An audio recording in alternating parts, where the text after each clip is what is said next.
Hi listeners, this is Jess Betancourt, and I want to invite you to listen to a special preview of a brand new true crime podcast that I think you'll really enjoy. It's called Below the Surface, and it's brought to you by our network, AbJack Entertainment. It's hosted by established Australian podcaster Olivia McKenzie, co-host of True Crime Society. In every episode of Below the Surface, you'll hear about a new fascinating case with one common theme, a water connection.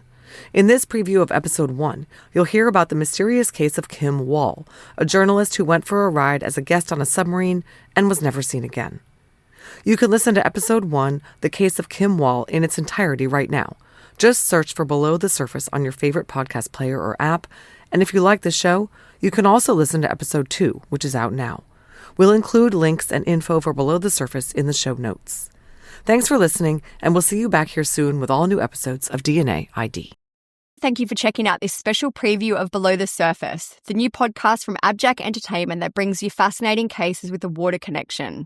I'm your host, Olivia. I'd like to play this short preview for you of Episode 1. Today I'll be unpacking the case of journalist Kim Wall. Best known for her articles in The Guardian, The New York Times, and Vice, the journalist disappeared in a submarine beneath the Orison Strait after interviewing inventor Peter Madsen on August 10, 2017. We can only speculate what exactly happened below the surface, but upon the submarine's resurface, Kim was missing and Peter Madsen was not. To listen to the full episode, search for Below the Surface on your favourite podcast app. You'll also be able to check out Episode 2, which is out now as well. Be sure to subscribe to Below the Surface so that you don't miss a single episode. Thank you for listening. Let's dive in.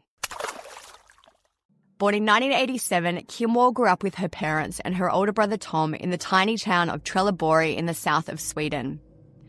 Her parents Ingrid and Joachim were both journalists, Ingrid in finance and economics and Joachim in photography.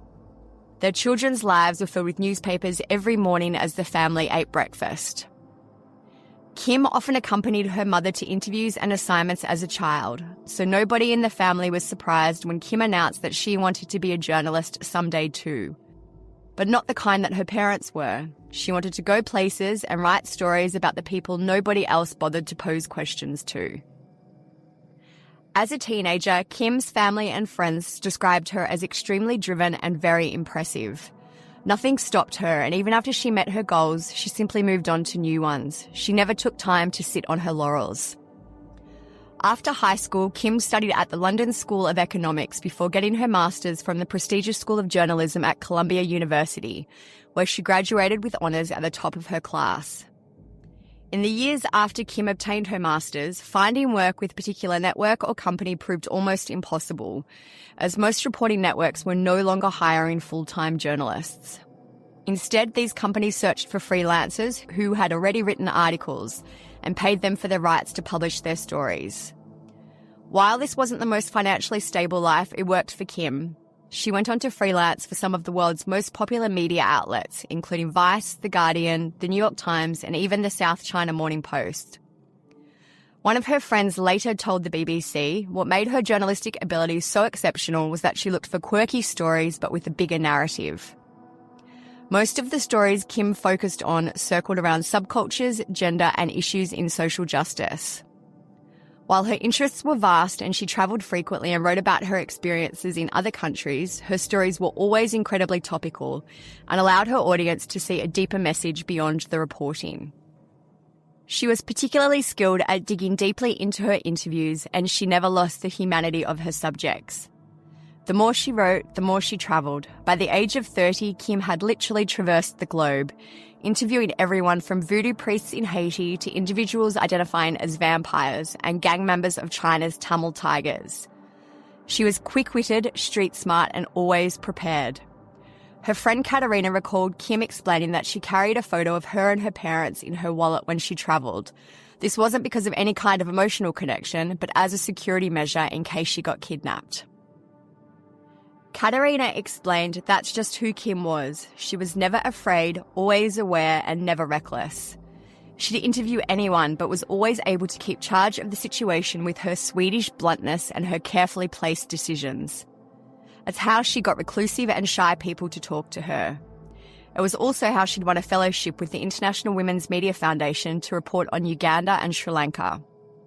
She'd also landed a commission to write a feature article for Harper's Magazine. But the world was not enough for Kim. There was always another story to be told. So in 2017, when she walked past a warehouse in Copenhagen belonging to the Rocket Madsen Science Lab, she saw a potential story. Kim had no idea that this would be the last story she would ever tell. In August of 2017, Kim and her partner, Danish designer Ulla Støby, were packing up their apartment to move to Beijing in China.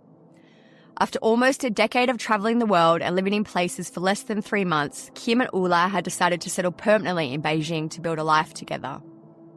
But as they walked through their Danish neighbourhood a few months before their departure date, Kim noticed a warehouse that had escaped her previous notice. On the side of the building, Rocket Madsen Space Lab was painted in large letters. Some cursory research informed her that RMS Labs, as it was more commonly known, was a company for do-it-yourself rocket and submarine projects. Its founder, Peter Madsen, who was often referred to as the Danish Elon Musk, was kind of a celebrity in Denmark. He was a self-proclaimed inventrepreneur who focused his engineering skills on ocean exploration and space travel. In 2008, he made headlines by inventing and building his own submarine called the UC-3 Nautilus. Peter was very keen on public interviews surrounding his inventions, especially after going on to partner with former NASA contractor Christian von Bengtsen. Together they formed Copenhagen Suborbitals, which they described as a collective of amateur rocket makers funded by donations and working with the aim of launching a manned rocket into space. Despite the co-op dismantling in 2014 due to disagreements between Madsen and his fellow engineers, Madsen went on to create his own company, RMS Labs. Kim was enamoured with Madsen's story. His world was so removed from that of most people, getting his take on submarines and rockets was exactly the kind of article Kim would be able to pitch to a media outlet. But for all that Peter Madsen liked the press, he was a difficult man to get an exclusive interview from. It took Kim several months before she was able to schedule an interview with Peter, but on August 10, 2017, only a few days before she was due to leave Copenhagen for good, Madsen finally agreed to not only give her an interview, but a ride on his famous submarine. Kim was ecstatic to get such an opportunity, and Ulla walked her down to the dockyard at around 7 p.m. She shook hands with Madsen and boarded the Nautilus. Ulla snapped a photo of Kim waving from the top deck, and then he went home to get ready for the going-away party that the couple were throwing to say goodbye to their Danish friends. Kim's interview was only supposed to take around 2 hours, and then she said she'd join Ulla at the party. By the time Ulla returned to their apartment, Kim had texted him, "I'm still alive, by the way, but I'm going down now. I love you." He, as she meant Peter Madsen, bought coffee and cookies, though. Ulla texted her back and went to prepare for the party. By the 2-hour mark, Ulla expected to hear that Kim was coming home, but his phone remained silent. He texted her for an update and he got no response. By midnight, Kim hadn't returned and Ulla and their party guests were getting increasingly worried that something had gone wrong with the submarine. When there had been no word from Kim by 1:45 a.m, Ulla contacted the police to report Kim missing. Authorities and harbour staff were contacted to locate the Nautilus, but since the sub had no satellite tracking, nobody could get in contact with Madsen to find out if something had gone wrong. Local police and the harbour staff watched the water all night for any sign of the submarine, but the waters remained empty. At least until 10:30 a.m. the next morning, the Drowden Lighthouse off Koha Bay reported that the Nautilus had been spotted. Something was definitely wrong with it, though. As rescue helicopters tried to get in contact, as the sub resurfaced, Peter Madsen blew through the top hatch, waving frantically at nearby fishing boats. 4 fishermen were able to pull Madsen to safety, but he was alone. There was no sign of Kim Wall. The fishermen sailed Madsen into Drow Port, where both police and the media were waiting for him. Madsen was immediately arrested for Kim's disappearance, and the Nautilus was resurfaced and searched by investigators. They were hoping against hope that Kim was still on board somewhere, but the sub was empty. There was nobody else on board. Only Madsen knew the truth about Kim. Could they get him to tell it?